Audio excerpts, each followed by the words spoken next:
ಇಂದು H D. ದೇವೇಗೌಡರ ಪತ್ನಿ ಚೆನ್ನಮ್ಮ ಅವರ ಅಂತ್ಯಕ್ರಿಯೆ ನೆರವೇರಲಿದೆ. ಬೆಂಗಳೂರಿನಿಂದ ಹೊಳೆನರಸೀಪುರಕ್ಕೆ ಚೆನ್ನಮ್ಮ ಪಾರ್ಥಿವ ರವಾನೆಯಾಗಿದೆ. ಮಧ್ಯರಾತ್ರಿ 2:30ಕ್ಕೆ ಹೊಳೆನರಸೀಪುರ ತಲುಪಿದೆ ಚೆನ್ನಮ್ಮ ಪಾರ್ಥಿವ. ನಿನ್ನೆ ಮಧ್ಯಾಹ್ನ 12ಕ್ಕೆ ಬೆಂಗಳೂರಿನಿಂದ ಅಂತಿಮ ಯಾತ್ರೆ ಹೊರಟಿತ್ತು.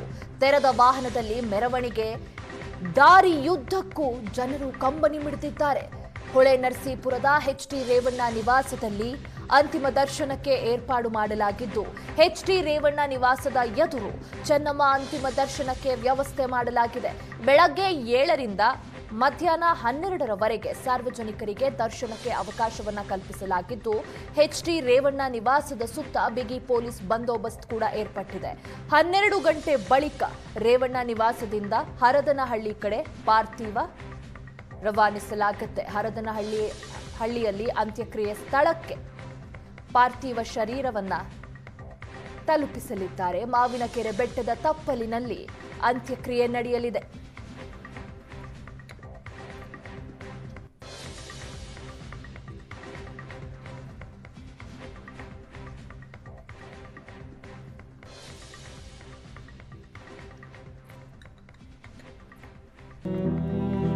ದೃಶ್ಯದಲ್ಲಿ ಕಾಣ್ತಾ ಇರುವಂತಹ ದೃಶ್ಯ ನೋಡಬಹುದು ನೀವು.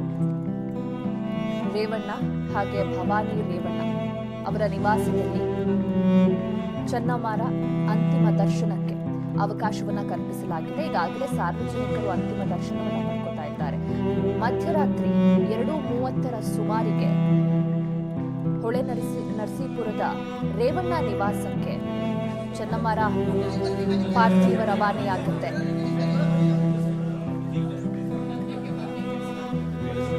ಈಗ 7 ಗಂಟೆಯಿಂದ ಚೆನ್ನಮ್ಮರ ಪಾರ್ಥಿವ ಶರೀರಕ್ಕೆ ಸಾರ್ವಜನಿಕರಿಗೆ ಅಂತಿಮ ದರ್ಶನವನ್ನ ಪಡೆಯುವ ಅವಕಾಶ ಇರುತ್ತೆ. ಹಾಗಾಗಿ ಸಿದ್ಧತೆಯನ್ನ ನಡೆಸ್ತಾ ಇದ್ದಾರೆ. ಈ ದೃಶ್ಯದಲ್ಲಿ ಕಾಣಬಹುದು ನಾವು. ಪಾರ್ಥಿವದ ಅಂತಿಮ ದರ್ಶನಕ್ಕೆ ಸಾರ್ವಜನಿಕರಿಗೆ ಇವಾಗ ಅವಕಾಶವನ್ನ ಕಲ್ಪಿಸಿಕೊಡಲಾಗಿದ್ದು, ಇಂದು ಸಂಜೆ ಮಧ್ಯಾಹ್ನದ ನಂತರದಲ್ಲಿ 12 ಗಂಟೆಯ ನಂತರದಲ್ಲಿ ಹರದನಹಳ್ಳಿ ಕಡೆಗೆ ಪಾರ್ಥಿವವನ್ನು ರವಾನಿಸಲಾಗುತ್ತೆ. ಅದಾದ ನಂತರದಲ್ಲಿ ಅಂತ್ಯಕ್ರಿಯೆ ಆರಂಭವಾಗುತ್ತೆ. ಒಕ್ಕಲಿಗ ಸಂಪ್ರದಾಯದಂತೆ ಅಂತ್ಯಕ್ರಿಯೆಯನ್ನು ನಡೆಸಲಾಗುತ್ತೆ. ಮಗ ಎಚ್.ಡಿ. ರೇವಣ್ಣ ನಿನ್ನೆಯಿಂದಲೂ ಕೂಡ ತಾಯಿಯನ್ನ ಕಳೆದುಕೊಂಡು ಕಣ್ಣೀರಾಗಿದ್ದು, ನನ್ನಮ್ಮ ದೇವರ ಸಮಾನ ಬಿಟ್ಟು ಹೋದ್ರು ಅನ್ನೋದಾಗಿ ದುಃಖಿತರಾಗಿದ್ದಾರೆ. ಬೆಂಗಳೂರಿನಿಂದ ನಿನ್ನೆ 12 ಗಂಟೆ ಸುಮಾರಿಗೆ ಅಂತಿಮ ಯಾತ್ರೆ ಆರಂಭವಾಯಿತು. ದಾರಿಯುದ್ದಕ್ಕೂ ಕೂಡ ಸಾಗರೋಪಾದಿಯಲ್ಲಿ ಎಷ್ಟೋ ಜನರು ಚೆನ್ನಮ್ಮರ ಅಂತಿಮ ದರ್ಶನವನ್ನ ಪಡೆದರು. ಮಧ್ಯರಾತ್ರಿ 2:30ರ ಸುಮಾರಿಗೆ ರೇವಣ್ಣರ ನಿವಾಸವನ್ನ ತಲುಪಲಾಗುತ್ತೆ. ಈಗ 7 ಗಂಟೆಯಿಂದ ಸಾರ್ವಜನಿಕರ ದರ್ಶನಕ್ಕೆ ಅಂತಿಮ ದರ್ಶನಕ್ಕೆ ಅವಕಾಶವನ್ನ ಕಲ್ಪಿಸಲಾಗಿದೆ. ಇಂದು ಸಕಲ ಸರ್ಕಾರಿ ಗೌರವಗಳೊಂದಿಗೆ ಚೆನ್ನಮ್ಮರವರ ಅಂತ್ಯಕ್ರಿಯೆ ನಡೆಯಲಿದೆ. ಎಚ್.ಡಿ. ರೇವಣ್ಣ ಮೌನವಾಗಿ ನಿಂತಿದ್ದಾರೆ. ಕಾಣಬಹುದು ತಾಯಿಯನ್ನ ಕಳೆದುಕೊಂಡ ಆ ನೋವು.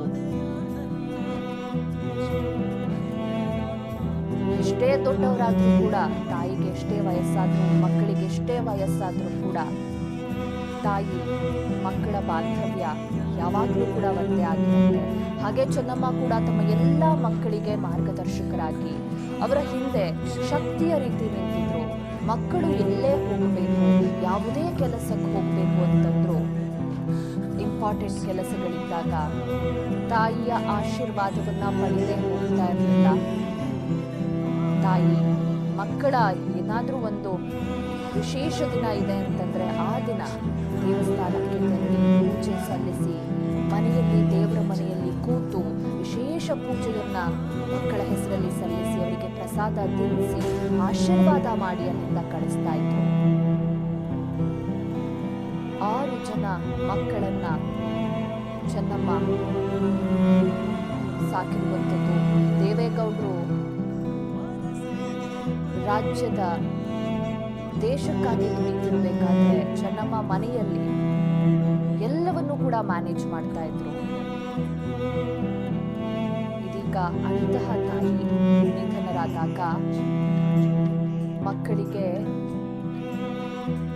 ಒಂದು ರೀತಿ ಇನ್ನು ಮೇಲೆ ನಾವು ಯಾರ ಬಳಿ ಹೋಗಿ ಆಶೀರ್ವಾದ ತಗೊಳ್ಳೋದು, ನಮಗಾಗಿ ಯಾರು ಕೂತು ಪ್ರಾರ್ಥಿಸ್ತಾರೆ, ನಮ್ಮನ್ನು ನಾವು ಕಳ್ಕೊಂಡ್ಬಿಟ್ವಿ ಅನ್ನೋದಾಗಿ ದುಃಖಿತರಾಗಿದ್ದಾರೆ. ಈಗ 7 ಗಂಟೆ ಸುಮಾರಿಗೆ ಸಾರ್ವಜನಿಕರಿಗೆ ದರ್ಶನಕ್ಕೆ ಅವಕಾಶ ಇದೆ, ಹಾಗಾಗಿ ಸಿದ್ಧತೆಗಳು ನಡೀತಾ ಇದೆ.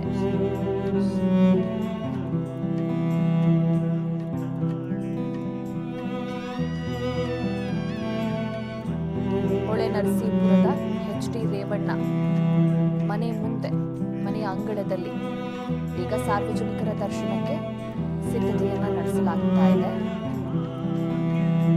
ದೃಶ್ಯದಲ್ಲಿ ಕಾಣ್ತಿರುವಂತದ್ದು ಲೈವ್ ದೃಶ್ಯಗಳು. ಈಗಲೇ ಸಿದ್ಧತೆ ನಡೀತಾ ಇರೋದು. 7 ಗಂಟೆಯ ನಂತರದಲ್ಲಿ ಸಾರ್ವಜನಿಕರಿಗೆ ಅವಕಾಶವನ್ನು ಕಲ್ಪಿಸಬೇಕು. ಈಗಾಗಲೇ ಅಲ್ಲಿ ಎಷ್ಟೋ ಸಾರ್ವಜನಿಕರು ಕೂಡ ನೆರೆದಿದ್ದಾರೆ. ಮನೆ ಮಂದಿ ಭವಾನಿ ರೇವಣ್ಣ, HD ರೇವಣ್ಣ ಪಾರ್ಥಿವದ ಅಂತಿಮ ದರ್ಶನಕ್ಕೆ ಅವಕಾಶವನ್ನು ಕಲ್ಪಿಸಬೇಕಾಗಿದೆ. ಹಾಗಾಗಿ ಸಿದ್ಧತೆಯನ್ನ ನಡೆಸ್ತಾ ಇದ್ದಾರೆ.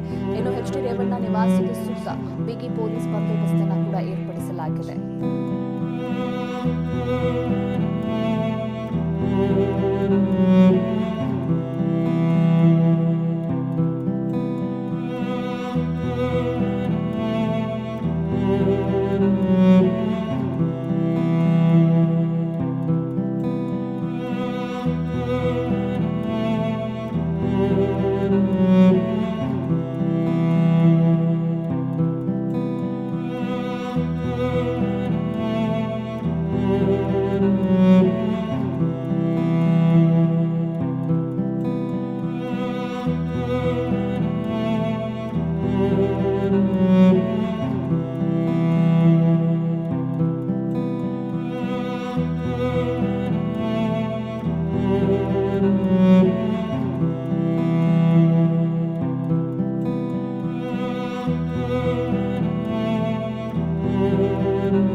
ಇದು ಏಷ್ಯಾನೆಟ್ ನ್ಯೂಸ್ ನೆಟ್ವರ್ಕ್ ಪ್ರಸ್ತುತಿ.